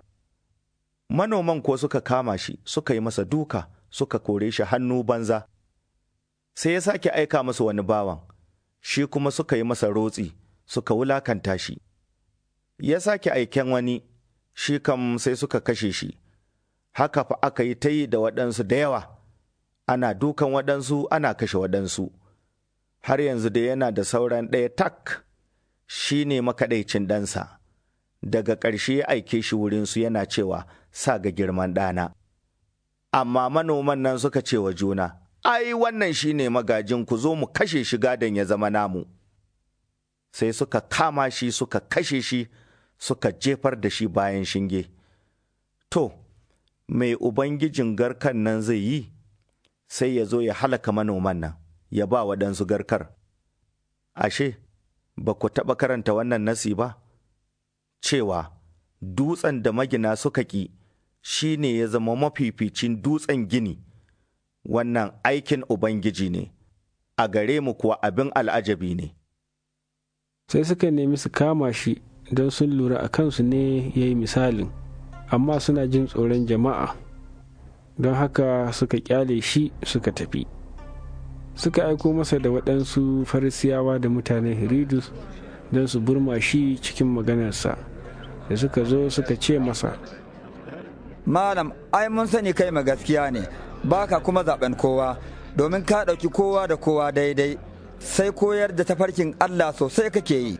Shin daidai ne mu biya Kaisar haraji ko kuwa mu biya ko kada mu biya? Shi kuwa da ya gane makircinsu ya ce musu, Don me kuke jarraba ni, ku kawo mini dinari in gani. Suka kawo masa, ya ce musu, Surar nan da sunan nan nawa ne? Suka ce masa, Na Kaisar ne. Sai Yesu ya ce musu, To, ku ba Kaisar abin da yake na Kaisar, ku kuma ba Allah abin da yake na Allah. sai suka yi mamakinsa kwarai. Sai sadukiyawa su da suke cewa ba tashin matattu suka zo wurinsa suka tambaye shi suka ce, Malam, Musa dai ya rubuta mana cewa idan ɗan uwan mutum ya mutu ya bar matarsa ba ɗa, sai lalle mutumin ya auri matar ya haifa wa ɗan uwansa ‘ya'ya. To an yi waɗansu ‘yan uwa maza guda 7, na farkon ya yi aure, ya mutu bai bar baya ba, na biyun kuma ya aure ta, shi ma ya mutu ba ɗa, na ukun ma haka, haka dai duk 7 ɗin ba wanda ya bar ɗa, daga ƙarshe kuma ita matar ta mutu. To, a tashin matattu matarwa za ta zama a cikinsu, don duk 7 ɗin sun aure ta. Sai Yesu ya ce musu, Ba saboda wannan ne yasa kuka ɓata ba, wato, don ba ku san littattafai ba, ba ku kuma san ikon Allah ba. Domin in an tashi daga matattu, ba a aure ba a aurarwa, amma kamar mala'ikun da suke sama ake. Game da tashin matattu kuma, ashe, ba ku taɓa karantawa a littafin Musa ba, yadda Allah ya ce masa, Ni ne Allahn Ibrahim da Ishaku da kuma Yakubu? Ai, waɗanda Allah shi ne Allahnsu rayayyu ne ba matattu ba, kun ɓata da gaske. Sai wani malamin attaura ya zo ya ji suna muhawara da juna, da dai ga Yesu ya ba su kyakkyawar amsa, sai ya tambaye shi, Wane umarni ne mafi girma duka? Yesu ya amsa masa ya ce, Mafi girma shi ne, Ku saurara ya Isra'ila, Ubangiji Allahnmu Ubangiji ɗaya ne, sai ka ƙaunaci Ubangiji Allahnka da dukkan zuciyarka, da dukkan ranka, da dukkan hankalinka, da kuma dukkan ƙarfinka. Mabiyinsa shi ne, ka ƙaunaci ɗan uwanka kamar kanka, ba fa sauran wani umarni da ya fi waɗannan girma. Sai malamin attaura ya ce masa, Hakika gaskiyarka malam, Ubangiji ɗaya ne, ba kuwa wani sai shi, a ƙaunace shi kuma da dukkan zuciya, da dukkan hankali, da dukkan ƙarfi, a kuma ƙaunaci ɗan uwa kamar kai, ai, ya fi dukkan haɗayar ƙone-ƙone da yanke-yanke nesa. Da Yesu ya gaya masa magana da fasaha, sai ya ce masa, Ba ka nesa da mulkin Allah. Bayan wannan kuma ba wanda ya yi ƙarfin halin sake tambayarsa wani abu. Sa'ad da Yesu yake koyarwa a haikalin sai ya ce, Ƙaƙa malama attaura za su ce almasihu ɗan Dauda ne? Domin Dauda da kansa ta ikon Ruhu Mai Tsarki ya ce, Ubangiji ya ce wa Ubangijina, zauna a dama na sai na ɗora ka akan maƙiyanka. Dauda da kansa ya kira shi Ubangiji, to ƙaƙa zai zama ɗansa. Babban taron mutane kuwa sun saurare shi da murna. A koyarwarsa har ya ce, Ku yi hankali da malaman attaura, masu son yawo da manyan riguna, suna so a gaishe su a kasuwa, da kuma mafifitan mazaunai a majami'u, da mazaunan alfarma a wurin biki. Su ne masu ƙwace mallakar mata gwauraye, da yin doguwar addu'a don ɓadda sawu, su za a yi wa hukunci mafi tsanani. Sai ya zauna gaban baitulmalin haikalin, yana duban yadda jama'a suke zuba kuɗi a ciki. Waɗansu masu arziki da yawa suna zuba kuɗi masu tsoka. Sai ga wata gwauruwa ta zo, ta zuba rabin kwabo 2 a ciki, wato kwabo kenan. Sai kira almajiransa ya ce musu, Hakika ina gaya muku, abin da matalauciyar gwauruwan nan ta zuba cikin baitulmalin nan ya fi na sauran duka. Su duk sun bayar daga yalwarsu ne, ita kuwa daga cikin rashinta ta ba da duk abin da take da shi, duk ma da kuɗinta na abinci. Markus Sura ta 13. Yesu yana fita daga haikalin, sai ɗaya daga cikin almajiransa ya ce masa, Malam, dubi irin duwatsun nan da gine-ginen nan. Sai Yesu ya ce masa, Ka ga manyan gine-ginen nan? Ba wani dutsen da za a bari na akan ɗan uwansa da ba za a baje shi ba. Yana zaune a kan dutsen zaitun wanda ke fuskantar haikalin, sai Bitrus da Yakubu da Yahaya da Andrawus suka tambaye shi a keɓe suka ce, Gaya mana yaushe za a yi waɗannan abubuwa, wace alama kuma za a gani sa'an da suke shirin aukuwa? Sai Yesu ya fara ce musu, ku kula fa kada kowa ya ɓadda ku. Mutane da yawa za su zo da sunana suna cewa, su ne ni, har su ɓadda mutane da yawa. In kuma kun ji labarin yaƙe-yaƙe da jita-jitarsu, kada hankalinku ya tashi, lalle ne wannan ya auku, amma ƙarshen tukuna. Al'umma za ta tasar wa al'umma, mulki ya tasar wa mulki, za a yi ta raurawar ƙasa a wurare daban-daban da kuma yunwa, amma fa duk wannan masomin azaba ne tukuna. Amma ku kula da kanku, don za su kai ku gaban majalisa, a kuma yi muku duka a majami'u, za a kuma kai ku gaban mahukunta da sarakuna saboda sunana, domin ku ba da shaida a gabansu. Amma lalle sai an fara yi wa dukkan al'ummai bishara. Sa'ad da suka kai ku gaban shari'a suka miƙa ku, kada ku damu kan abin da za ku faɗa, amma duk abin da aka yi muku baiwa da shi a lokacin nan, shi za ku faɗa. Domin ba ku ne kuke magana ba, Ruhu Mai Tsarki ne. Ɗan uwa zai ba da ɗan uwansa a kashe shi, uba kuwa ɗansa. ‘Ya'ya kuma za su tayar wa iyayensu har su sa a kashe su. Kowa kuma zai ƙi ku saboda sunana, amma duk wanda ya jure har ƙarshe zai tsira. Sa'ad da kuka ga an kafa mummunan aikin sabo mai banƙyama a wurin da bai kamata ba, mai karatu fa ya fahimta. To, sai waɗanda suke ƙasar Yahudiya su gudu su shiga duwatsu, wanda yake kan soro kuma kada ya sauko ya shiga gida garin ɗaukar wani abu, wanda yake gona kuma kada ya koma garin ɗaukar mayafinsa. Kaitan masu juna biyu da masu goyo a wannan lokaci. Ku yi addu'a kada abin nan ya auku da damuna. A lokacin nan za a yi wata matsananciyar wahala irin wadda ba a taɓa yi ba tun farkon halittar da Allah ya yi, har ya zuwa yanzu, ba kuwa za a ƙare yi ba har abada. Da ba don Ubangiji ya taƙaita kwanakin nan ba, da ba ɗan adam ɗin da zai tsira.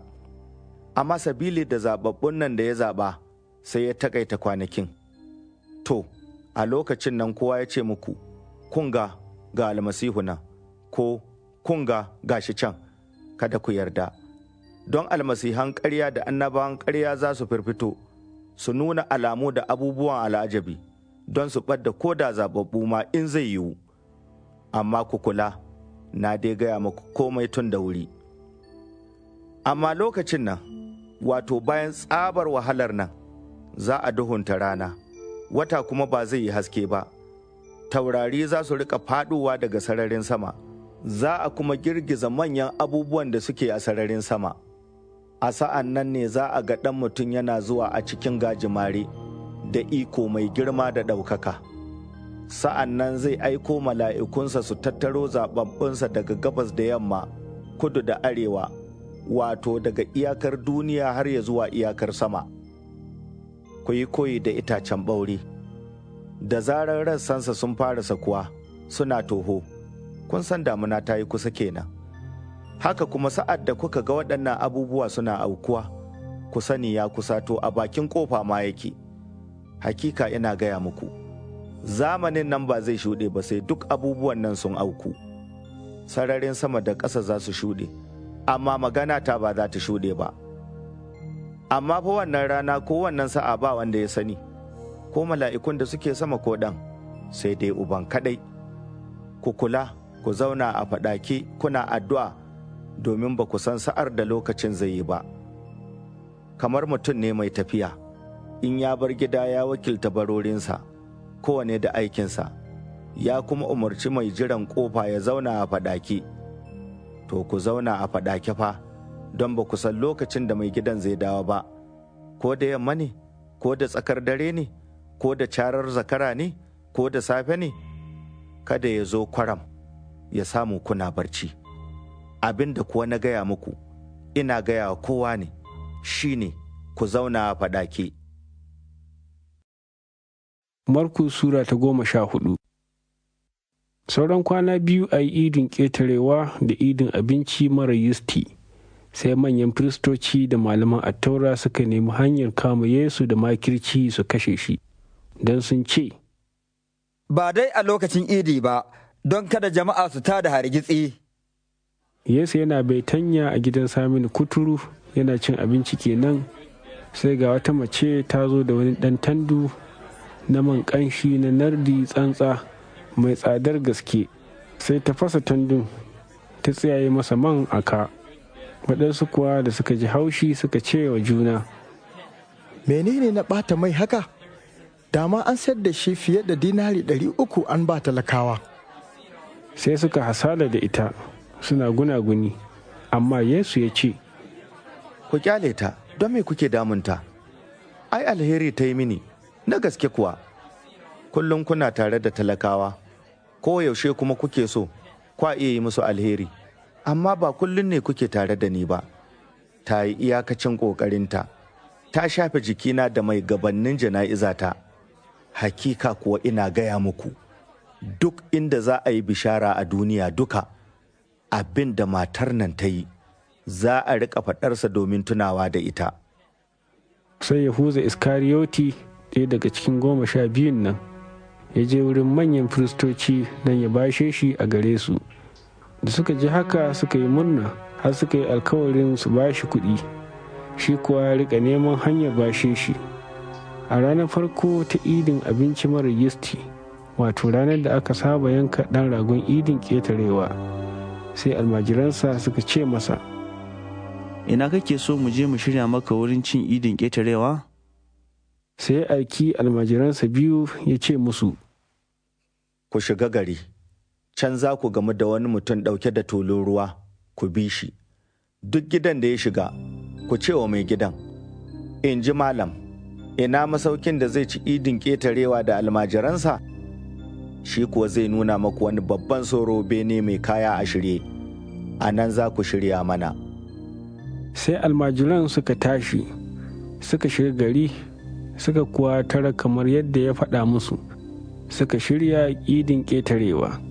Da magariba ta yi, sai ya zo tare da 12 nan, suna cin abinci kenan, sai Yesu ya ce, hakika ina gaya muku, ɗayanku zai bashe ni, wanda kuwa muke ci tare. Suka fara bakin ciki, suna ce masa da ɗaya-ɗaya, ni ne? Sai ya ce musu, ɗaya daga cikin 12 nan ne dai, wanda kuwa muke ci tare. Gashi ɗan mutum zai tafi ne yadda labarinsa yake a rubuce.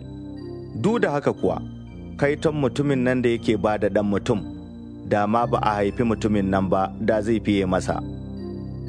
Suna cikin cin abinci, sai ya ɗauki gurasa, ya yi godiya ga Allah, ya gutsutsura, ya ba su ya ce, ungo, wannan jikina ne. Sai ya ɗauki ƙoƙo kuma, bayan ya yi godiya ga Allah, ya ba su. Dukansu kuwa suka shasha. Sa'an nan ya ce musu, wannan jinina ne na tabbatar da alkawari, wanda za a bayar saboda mutane da yawa. Hakika ina gaya muku, ba zan ƙara shan ruwan inabi ba, sai dai a ranar nan da zan sha wani sabo a mulkin Allah. Da suka yi waƙar yabon Allah, sai suka fita suka tafi dutsen zaitun. Yesu ya ce musu, duk za ku yi tuntube ne, domin a rubuce ki cewa, zan bugi makiyayi, tumaki kuwa su fasu, amma fa bayan an tashe ni, zan riga ku zuwa ƙasar Galili. Bitrus ya ce masa, ko duk sun yi tuntuɓe, ni kan ba zan yi ba. Sai Yesu ya ce masa, hakika ina gaya maka, ko a wannan dare, kafin zakara ya yi cara ta 2, za ka yi musun sani na sau 3.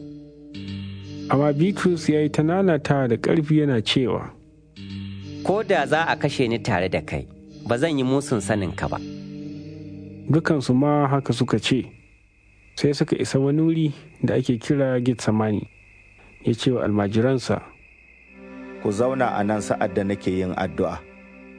Sai ya ɗauki Bitrus da Yakubu da Yahaya, ya kuma fara jin wahala gaya, yana damuwa ƙwarai, sai ya ce musu, raina yana shan wahala matuƙa har ma kamar zan mutu. Ku dakata nan ku zauna a fadake. Da ya ci gaba kaɗan, sai ya faɗi ƙasa, ya yi addu'a ko ya yiwu a ɗauke masa wannan lokacin. Sa'an nan ya ce, ya Abba Uba, kowane abu mai yiwuwa ne a gare ka.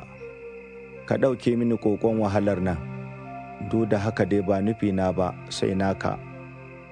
ya kuma samu suna barci, sai ya ce wa Bitrus, Bitrus, barci kake yi? Ashe ba za ka iya zama a faɗake ko da sa'a ɗaya ba? Ku zauna a faɗake, ku yi addu'a kada ku faɗa ga gwaji. Lalle ruhu ya ɗauka amma jiki rarrauna ne. Sai ya sake komawa ya yi addu'a, yana maimaita maganar da. Har wa yau kuma ya sake dawowa ya samu suna barci, don duk barci ya cika musu ido kwarai. Suka kuwa rasa abin da za su ce masa. Ya sake komawa zuwa na uku ya ce musu, har yanzu barci kuke yi kuna hutawa?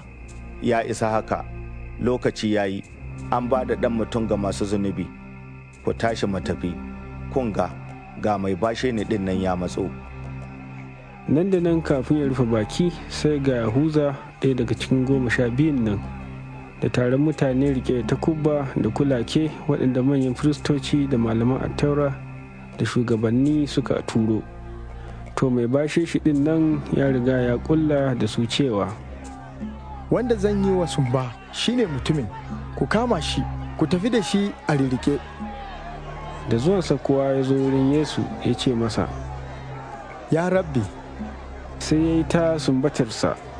Su kuwa suka danƙe Yesu suka kama shi, amma ɗaya daga cikin na tsaye ya zaro takobinsa ya kai wa bawan babban firist sara, ya fille masa kunne. Sai Yesu ya ce musu, kun fito ne da takuba da kulake ku kama ni kamar ɗan fashi? Kowace rana ina tare da ku a haikalin ina koyarwa, amma ba ku kama ni ba. Amma an yi haka ne fa domin a cika littattafai. Daga nan sai duk almajiran suka yashe shi, suka yi ta kansu. Sai wani saurayi daga shi sai mayafi ya bi shi, suka kai masa cafka, shi kuwa ya bar musu mayafin ya gudu huntu. Daga nan suka tafi da Yesu wurin babban firist. Duk manyan firistoci da shugabanni da malaman attaura suka taru a wurinsa. Bitrus kuma ya bi shi daga nesa-nesa har cikin gidan babban firist ɗin. Ya zauna a cikin dogaran haikalin yana jin wuta. To, manyan firistoci da 'yan majalisa duka suka nemi shaidar da za a tabbatar akan Yesu, don su samu su kashe shi, amma ba su samu ba. Da yawa kam sun yi masa shaidar zur, amma bakinsu bai zo ɗaya ba.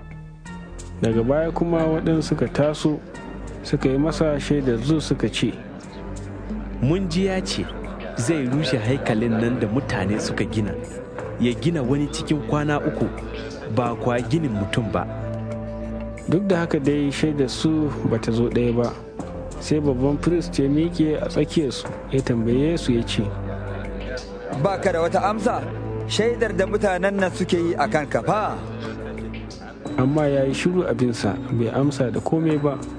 Sai babban firist ɗin ya sake tambayarsa, to ashe kai ɗin nan ne almasihu ɗan maɗaukaki?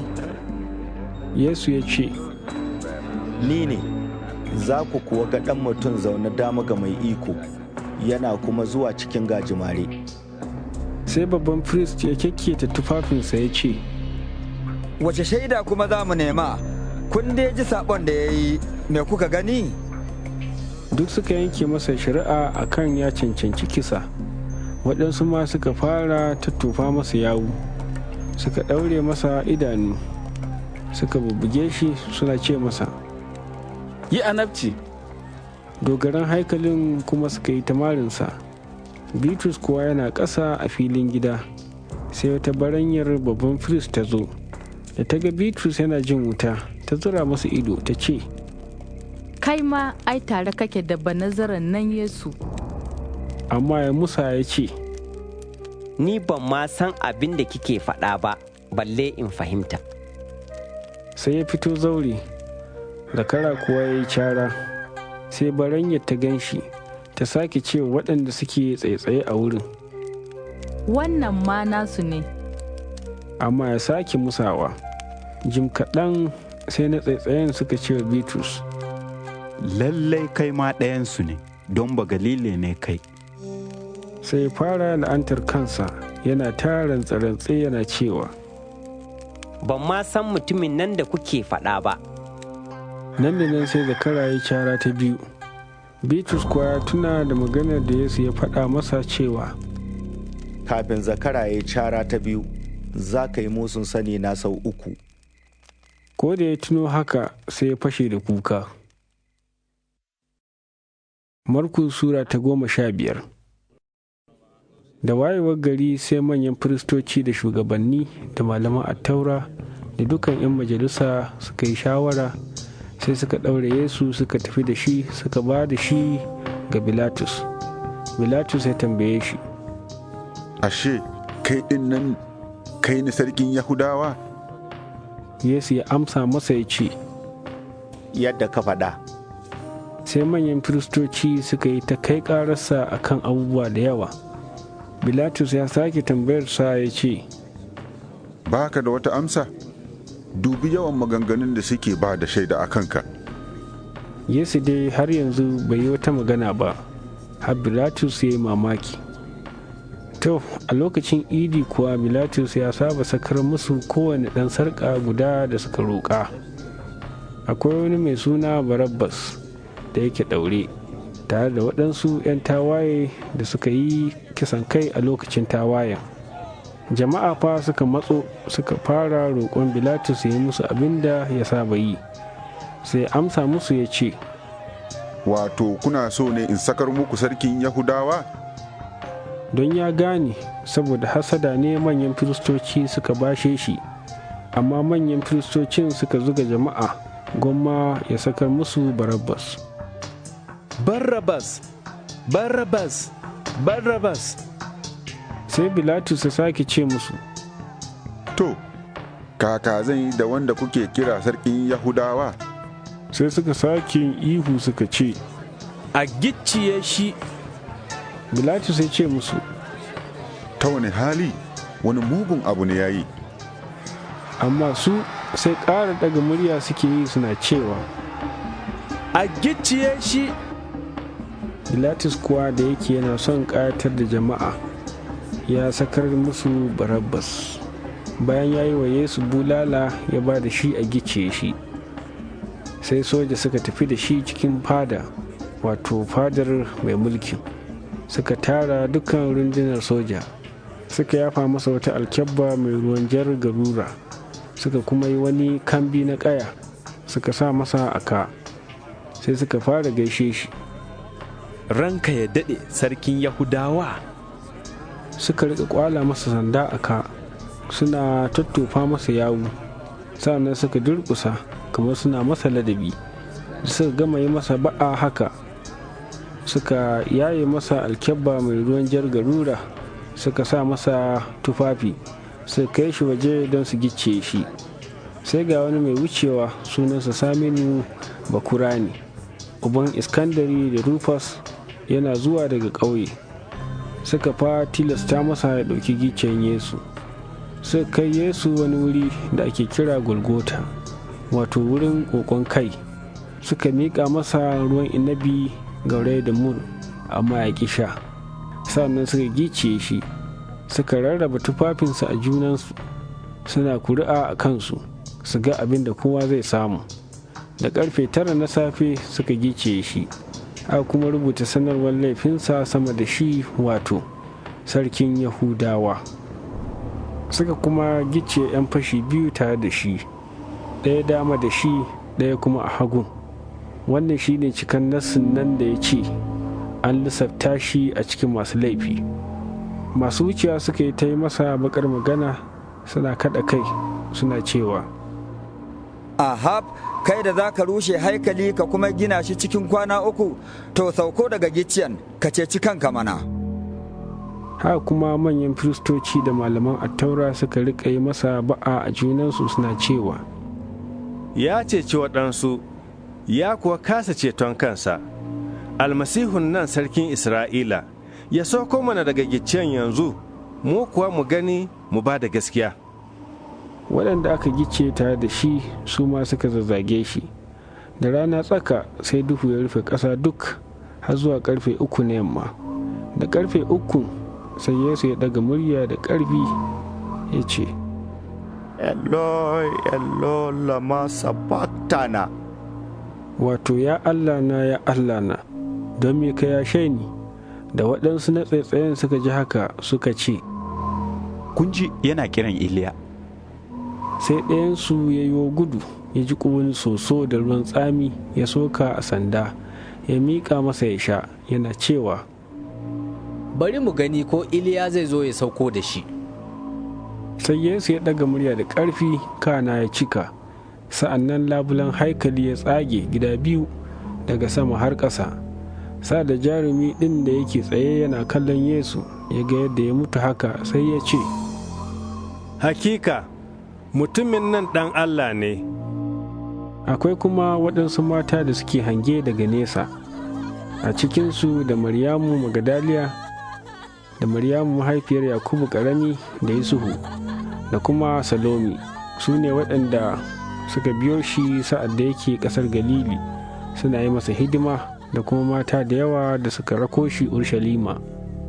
Da maraice Lis da yake ranar shiri ce, wato gobe Asabar, Yusufu mutumin Armatiya ya zo, wani ɗan majalisa mai mutunci, wanda shi ma yake sauraron bayyanar mulkin Allah, ya yi ƙarfin hali ya shiga wurin Bilatus ya roƙa a bashi jikin Yesu. Bilatus ya yi mamaki ko ya mutu, sai ya kira jarumi ɗin ya tambaye shi ko Yesu ya jima da mutuwa. Da ya san haka daga bakin jarumi ɗin, sai bai wa Yusufu jikin. Sai Yusufu ya sayi likafanin lilin, da ya sauko da Yesu ya sa shi a likafanin lilin ɗin, ya sa shi a wani kabari da aka fafe dutse aka yi, ya kuma mirgina wani dutse a bakin kabarin. Maryamu Magadaliya da Maryamu mahaifiyar Yusufu sun ga inda aka sa shi. Markus Sura ta 16. Da Asabar ta wuce, Maryamu Magadaliya da Maryamu mahaifiyar Yakubu da kuma Salomi suka sayo kayan ƙanshi domin su je su shafa masa. A ranar farko ta mako da asusuba suka tafi kabarin, da fitowar rana sai suka isa, suna cewa juna, wa zai mirgine mana dutsen nan daga bakin kabarin?